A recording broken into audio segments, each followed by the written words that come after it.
মুসলিমের বর্ণনায় নবীজি বললেন, সিয়ামু ইয়াউমি আরাফাতা আহতাসিবু আলাল্লাহ আন ইউকাফিরা সানাতাল্লাতী ক্বাবলা ওয়াস সানাতাল্লাতী বাদাহু।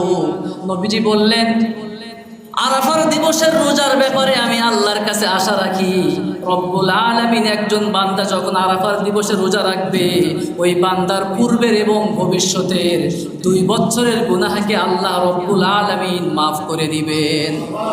এই আরাফার দিবসের 5টি বৈশিষ্ট্য আছে। নাম্বার 1 হচ্ছে 365 দিনের মধ্যে সবচাইতে গুরুত্বপূর্ণ দিন হচ্ছে এই আরাফার দিন।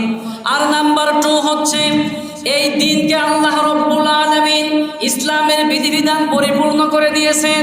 আল্লাহ কোরআনের মধ্যে বলছেন, আল ইয়াউমা আকমালতু লাকুম দীনাকুম ওয়া আতমামতু আলাইকুম নি'মাতি ওয়া রাদিতু লাকুমুল ইসলাম দীনা। আল্লাহ রব্বুল আলামিন এই দিনে, এই আরাফাতের দিনে ইসলামের বিধানকে পরিপূর্ণ করে দিয়েছেন।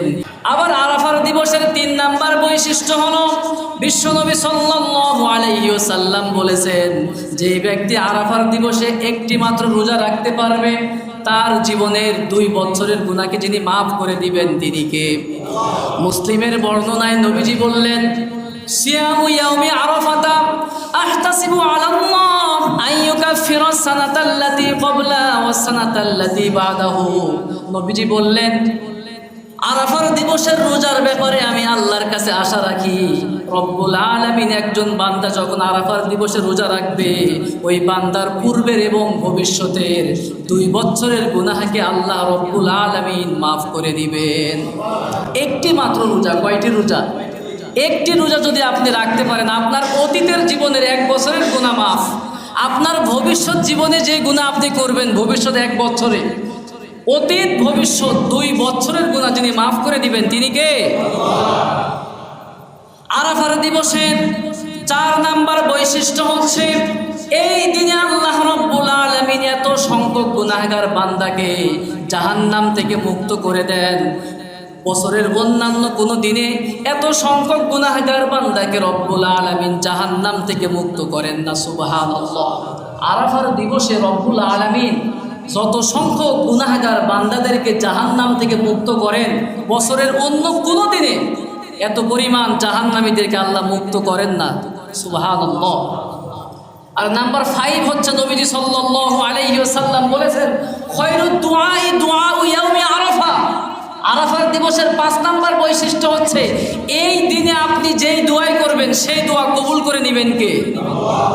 কান রাসূলুল্লাহ সাল্লাল্লাহু আলাইহি ওয়াসাল্লাম ইয়াসুমু 9 যিলহিজ্জাহ।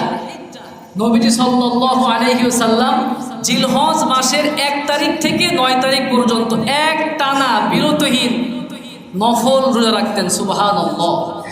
আমাদের জন্য যদি কঠিন হয়ে যায়, আমরা চেষ্টা করব 9টা রাখার। যদি কষ্ট হয়ে যায়, অন্ততপক্ষে একটা রোজা, আরাফার দিবসের রোজা কোনোভাবেই যেন ছুটে না যায়। পারা যাবে না ইনশাআল্লাহ? ঈদের আগের দিনে।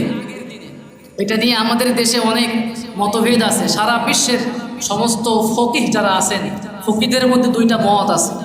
1 নাম্বার হচ্ছে, এক শ্রেণীরা দাবি করেন যে আরাফার দিবসে হাজিরা যখন সেখানে হজ করার জন্য যাবে, সেখানে উপস্থিত হবে, ওই একদিনেই পৃথিবীর যে কোনো মানুষ যেখানে থাকুক না কেন ওই দিনে সে রোজা রাখবে।